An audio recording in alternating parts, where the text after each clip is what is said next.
മഞ്ഞുമ്മൽ ബോയ്സിന്റെ സംവിധായകൻ ചിദംബരത്തിനെതിരെ ലൈംഗിക അതിക്രമ കേസ് 2022-ൽ ഫ്ളാറ്റിൽ അതിക്രമിച്ചു കയറി ലൈംഗിക ഉദ്ദേശത്തോടെ പെരുമാറിയെന്നാണ് യുവതിയുടെ പരാതി. എറണാകുളം സൗത്ത് പോലീസാണ് കേസെടുത്തത്. വിവരങ്ങളുമായി ഡാനി പോൾ ചേരുന്നു കൊച്ചിയിൽ നിന്ന്. ഡാനി, 2022-ൽ നടന്ന ലൈംഗിക അതിക്രമം 4 വർഷത്തോളം എന്തുകൊണ്ടാണ് യുവതി പരാതി നൽകാതിരുന്നത്? സിനിമയുമായി ബന്ധമുള്ള വ്യക്തിയാണോ പരാതിക്കാരി?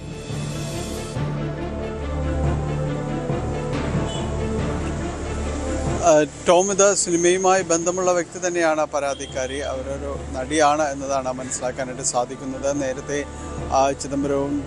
സംവിധായകൻ ചിദംബരം നേരത്തെ സംവിധാനം ചെയ്ത സിനിമയുമായിട്ട് സഹകരിച്ചിട്ടുണ്ട് എന്നതെല്ലാം തന്നെ സൂചനകളുണ്ട്. എന്തായാലും ഇവർ പരാതി നൽകിയിട്ടുണ്ട്. ഇത് പരാതി 2022-ലെ സംഭവങ്ങളെ അടിസ്ഥാനമാക്കിയാണ് പരാതി നൽകിയിരിക്കുന്നത്. ടോം ചോദിച്ചതുപോലെ ഇത് എന്തുകൊണ്ട് ഇത്ര വൈകി ഈ പരാതി നൽകുന്നു എന്ന് പൊതുവെ ഉയരുന്ന ഒരു ചോദ്യമുണ്ട്. പക്ഷെ അതിന് കൃത്യമായൊരു ഉത്തരം നടിയുടെ ഭാഗത്തുനിന്ന് അല്ലെങ്കിൽ പോലീസിൻ്റെ ഭാഗത്തുനിന്ന് ഒരു വ്യക്തതയിലേക്ക് വന്നിട്ടില്ല. കമ്മീഷണർക്ക് നൽകിയ പരാതി പിന്നീട് അത് സൗത്ത് സ്റ്റേഷൻ, അതായത് കൺസേൺഡ് പോലീസ് സ്റ്റേഷനിലേക്ക് നൽകുകയായിരുന്നു. കടവന്ത്രയിലെ തൻ്റെ ഫ്ലാറ്റിൽ അതിക്രമിച്ച് കയറി തന്നോട് മോശമായ രീതിയിൽ ലൈംഗിക ഉദ്ദേശത്തോടുകൂടി സംസാരിച്ചു എന്നതെല്ലാം തന്നെയാണ് ഇത് പരാതിയുടെ അടിസ്ഥാനമായിട്ട് പറയുന്നത്.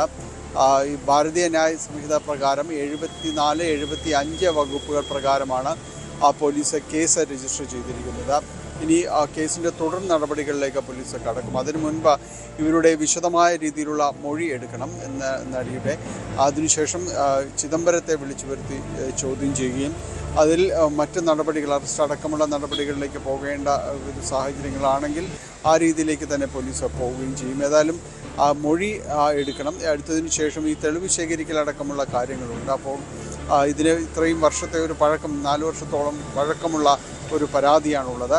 അവരുടെ ഫ്ലാറ്റിൽ അതിക്രമിച്ച് കയറി എന്ന് പറയുന്നുണ്ടെങ്കിൽ അപ്പോൾ അതിന് ഈ ആരോപണത്തിന് അല്ലെങ്കിൽ ഈ പരാതിക്ക് അടിസ്ഥാനമാകുന്ന ഏതെങ്കിലും രീതിയിലെ തെളിവുകൾ കണ്ടെത്താനുള്ള പോലീസിൻ്റെ ശ്രമങ്ങളും ഇനി തുടർന്ന് നടക്കേണ്ടതുണ്ട്. അവിടെ നിന്ന് CCTV ഫുട്ടേജുകൾ ലഭ്യമാണെങ്കിൽ അതടക്കം ഈ ആക്ഷേപങ്ങളിൽ അത് പ്രധാനപ്പെട്ട ഒരു തെളിവായി മാറുകയും ചെയ്യും. അതോടൊപ്പം തന്നെയാണ് ഈ സംഭവത്തിന് ഏതെങ്കിലും ദൃക്സാക്ഷികളുണ്ടോ എന്നതടക്കമുള്ള കാര്യങ്ങൾ പോലീസ് പരിശോധിക്കുന്നുണ്ട്. ഇതിൽ ഏതെങ്കിലും രീതിയിലുള്ള സാക്ഷികളുണ്ടോ എന്ന്.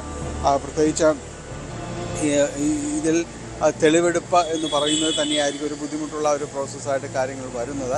അപ്പോൾ അത്തരം കാര്യങ്ങൾ കൂടുതൽ തെളിവ് സമാഹരിക്കുക എന്ന ലക്ഷ്യവും പോലീസിന്. തീർച്ചയായും ആ ഒരു നടപടി ഉടൻ